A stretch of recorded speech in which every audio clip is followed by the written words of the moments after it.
Unis, nous sommes alignés. En avant, fier de dignité. Peuple grand, peuple libre à jamais. Tricolore enflammez-nous du feu sacré pour bâtir notre pays toujours plus beau autour d'un fleuve majesté, autour d'un fleuve majesté. Tricolore au vent anime l'idéal qui nous réunit aux aïeux à nos enfants. Et justice et travail.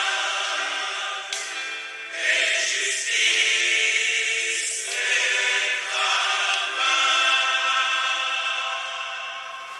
Mbote mbote bandeko na ngai toye ko parler bino na notion ya ba sapeur pompier de pyromane ya Congo.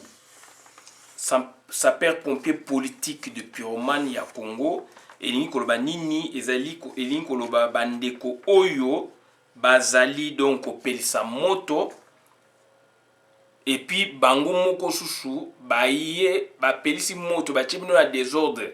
Donc batie songi bapanzi bino batendre bino ba piège bango moko siko tango moto epeli tango bokomi kotomboka kozika bango moko su baye susu ko boma moto tomonaka yango mingi eza c'est une expression de sapeur pompier de pyromane. Donc ezali ba pompier ne tomona bango bayaka babomi moto puisque moto epeli quelque part, mais sapeur pompier de pyromane eza ye moko apelisi moto asali sembla ye moko pe ayene ti pona aboma yango.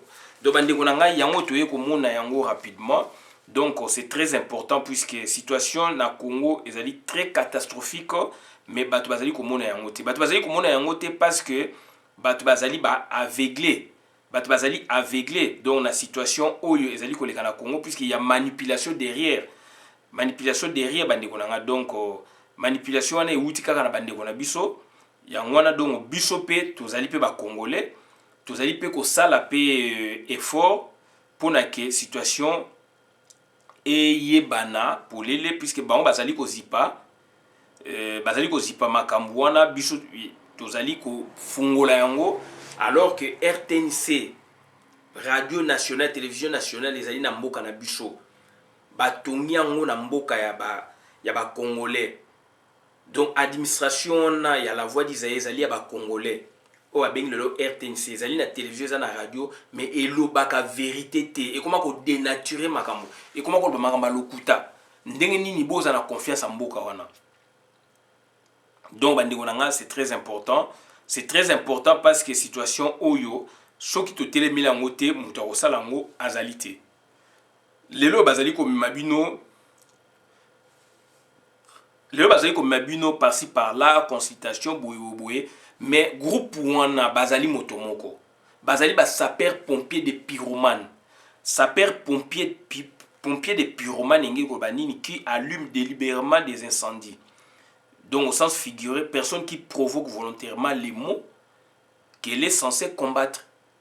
Donc ça dit mutu mo a provoqué ba maux, donc c'est des maladies, des tensions, mais azali ni ko pesa ba proposition. Donc ça dit Félix Yemoko a créé tension, Yemoko a provoqué, donc entre guillemets, a provoqué crise. Alors il n'y a pas crise au départ, Yemoko a provoqué yango, mais Yemoko a zali ko tenter pour na amema bino na babilo ko ba dia ya ba consultation. Donc Yemoko mutu a créé yango, Yemoko susu azali suko linganeti a proposé bino ba solution. Bandeko nanga tomona makambo na mboka nini est-ce que tozali batu be tozali mabanyama. Donc yango wana bandeko nanga yi tokotangela bino donc déclaration d'idée Renders oyo bamoni ke ezali lokuta bameka ko contredire yango bazali libre, mais biso tokotenir compte nango puisque yango nde mutu jusqu'à la preuve du contraire yango mutu ezali oyo biso tozali ko landa oyo pe ezali diffuser. Donc batu o bazali ko contredit bakoki bazali libre puisque tozali na internet il faut yeba eloko nini oyo esengeli ozwa eloko nini esengeli oloba puisque tozali devant bato donc il faut yeba eloko nini esengeli kosynthétiser mpona koloba bato bayoka yo alors bainformation ezouta parci par là donc bandeko na ngai soki confusion ezali esengeli na mutu oyo azali kocontredire amemela biso donc preuve ya contradiction na ye amemela biso preuve donc ya contradiction na ye amema avis contraire amemela biso avis contraire la biso tokoyoka ye Didier Reynders alobaki nini tolanda yango malamu bato o baza kondima bakoki kondima te que Didier Reynders mutalobaki ba prouver biso et Didier Reynders ayem tache yango soki ezali lokuta de Belgique ko démentir donc bandeko nanga il faut to raisonner bongo. Donc, c'est-à-dire, Didier Reynders déclare le Congo traverse la période la plus sombre de son histoire avec une économie instable, une insécurité grandissante et une crise politique orchestrée par le président Tshisekedi.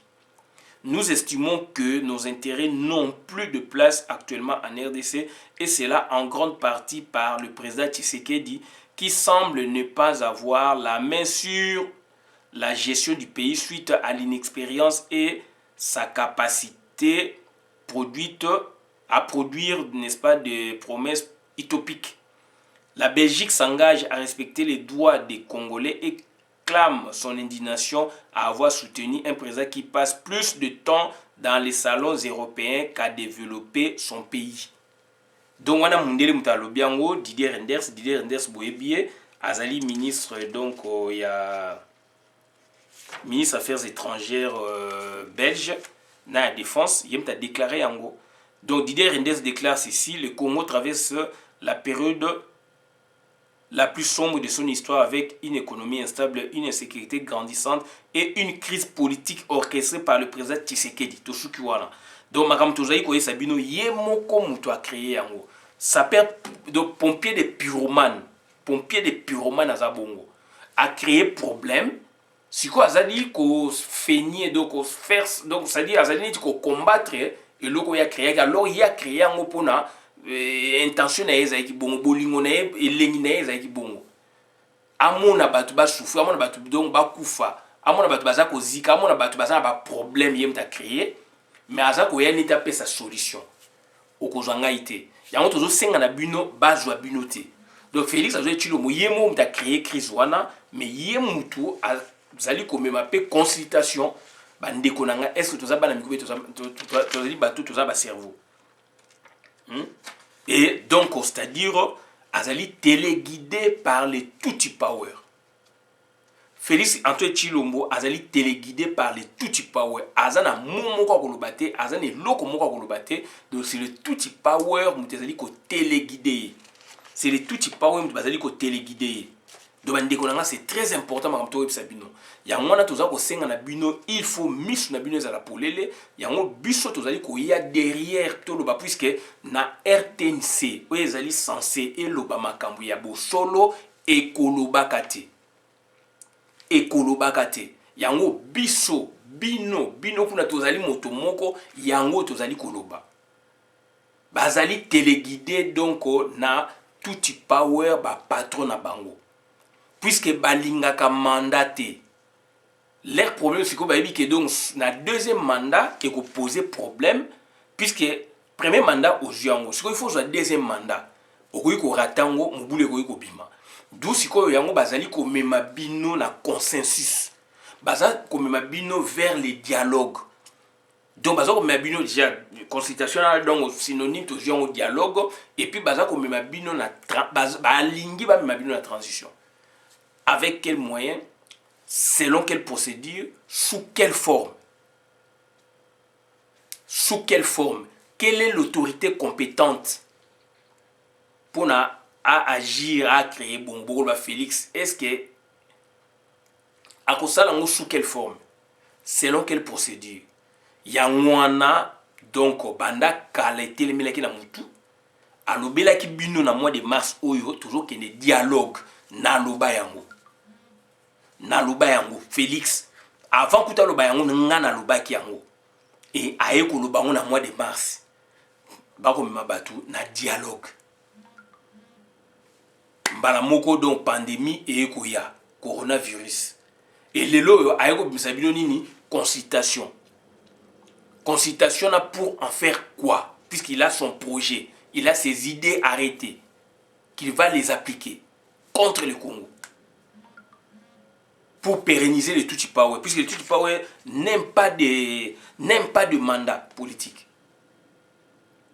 Balinga mandat te babanga mandat. Donc problème on ezali donc bazaka l'aise na ba transition.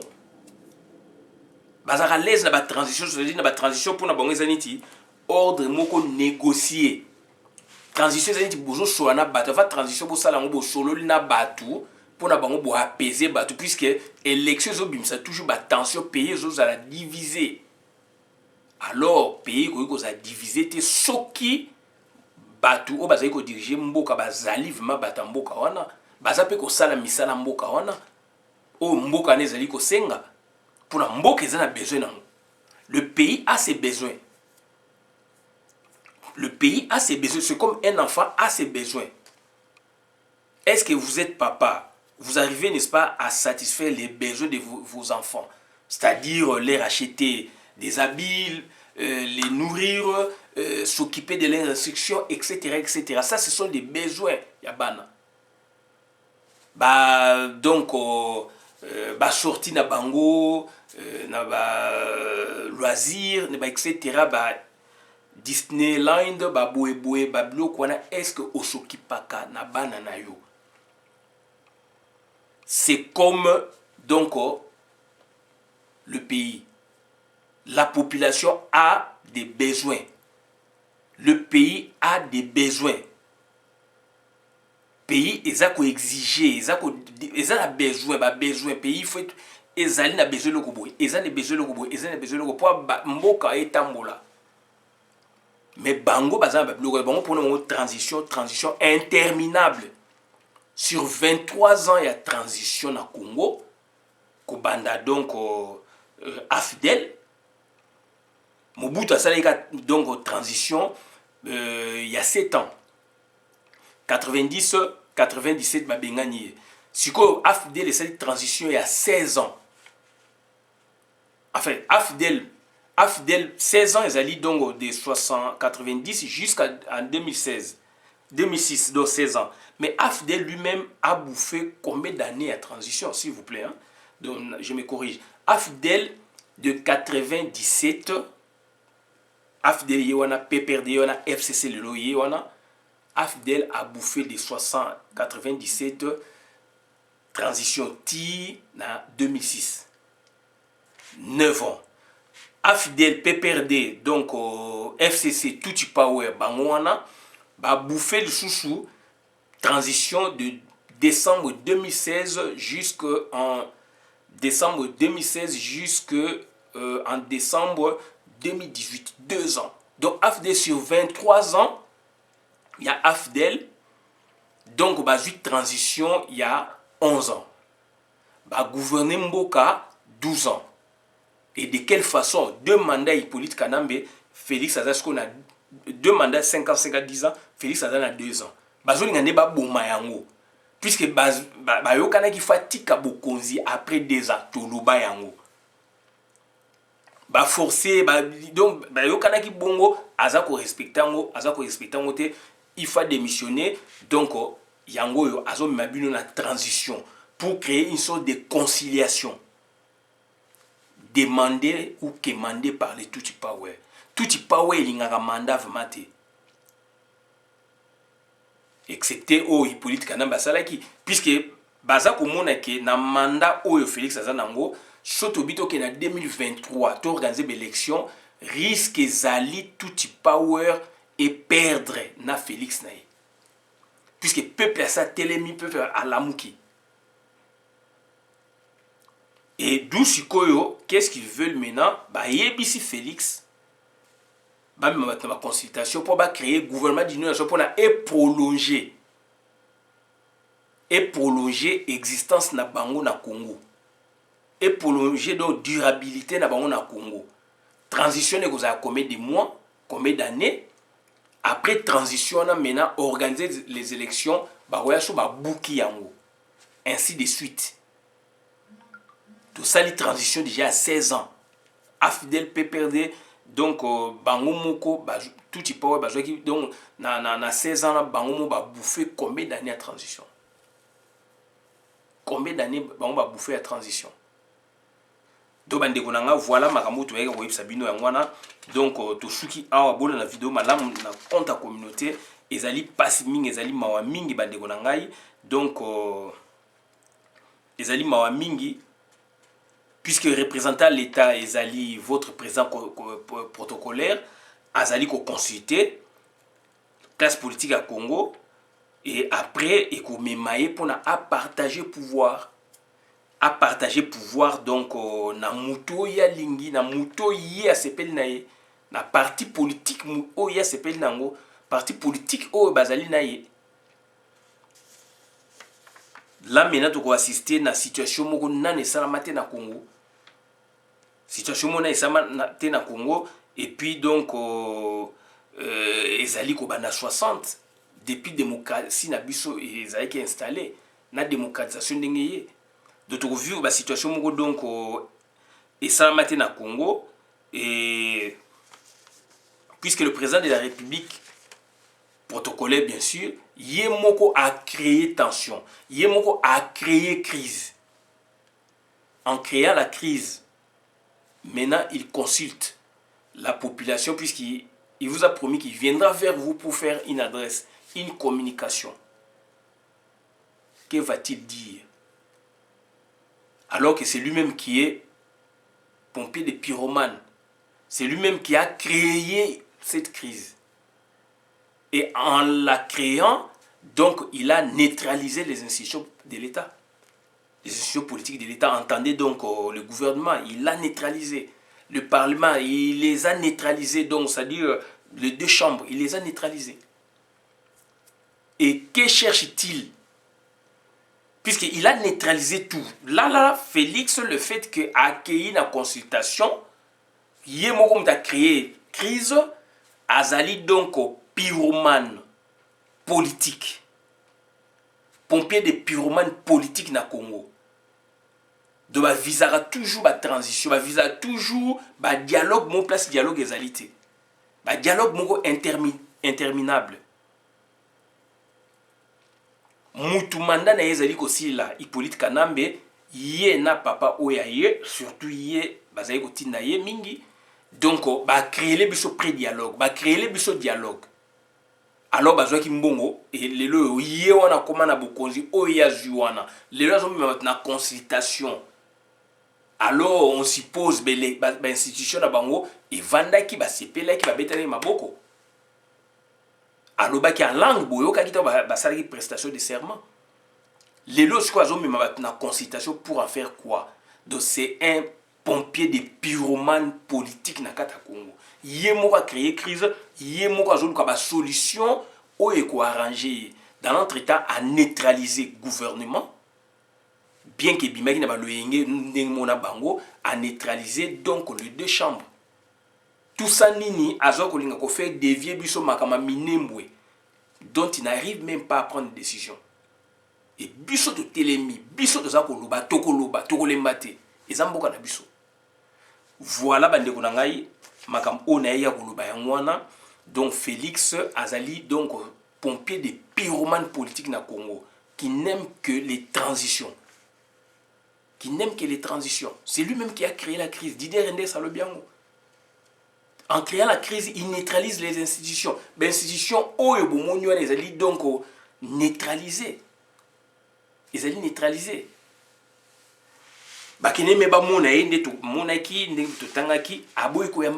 Puisque c'est lui-même qui a suscité la crise. Azako Lukani derrière tout éviter. Donc voilà, c'est question d'être prudent, d'être rationnel. Puisque ça n'est de trop. Mboko ezoko kende wapi. Mutu oyo azoko sabina sali 37 ans na pouvoir donc na politique. Lutte à politique. Alors il y a zaine ko lia ba taba komela masanga na banganda ya buse ba mambo mabe chez Charoufa mabe ba boybo mabe. Mazoko sa yo alors qu'il y a koti na UDPS officiellement ba preuve ezali na 2009-2010 tant papa Tshisekedi abelaki oyo toyokaki ke akufi makufi te nde sikoyo na kobika na ye ba membre bavandi ya Belgique bayebisi papa Tshisekedi bazwa Félix batia na UDPS puisqu'il traînait, il faisait rien. Il traînait, il faisait rien. Batia na UDPS, la côte na UDPS officiellement en 2009-2010. 2009-2010. Avant, ça a été fanatique. Fanatique à papa naye, fanatique à parti politique au papa naye pas ali. Voilà, bande de gouvernement, comme tu as dit, web sabino moi, tout ce qui a bolé dans la vidéo, madame la communauté. Merci.